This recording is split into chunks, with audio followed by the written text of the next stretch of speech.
1, 2, 3, 4, 5, 6, 7. 1, 2, 1, 2, 1, 2, 1, 2. Yeah. Growing up in New York, I was just surrounded by hip hop culture. The music was on the radio, it was in the streets, the graffiti was on the walls and on the trains. People had boom boxes, so you heard the music in the streets. I was always into music. Because when hip hop got into a phase where it started sampling heavy, was also the time I was in junior high school and I wanted to do what the cool kids did. Hip hop was just a perfect solution for me. I think 13 years old was when I wrote my first rap.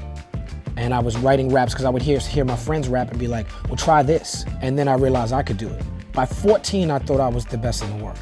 You know, I started at 13, by 14, I was ready to take on all comers. Breaking into the industry, I was friends with a guy named John Forte, who was a rapper, who had a manager who was throwing the best industry parties. But she was throwing like the industry party where Puffy was at, and Busta Rhymes was at, and Tribe Called Quest would come to her parties. And then I started working for her, you know, handing out flyers for those parties. And I was indoctrinated into the industry. I saw behind the curtain early.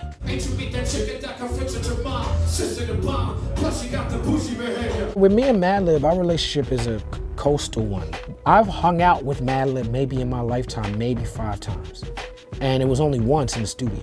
And all we did was listen to beats. Liberation 2 is taking longer because Madlib is more involved in it. The first Liberation was literally, I was in my basement on a Christmas break for a week and I recorded that. The second Liberation, he's involved in the mix.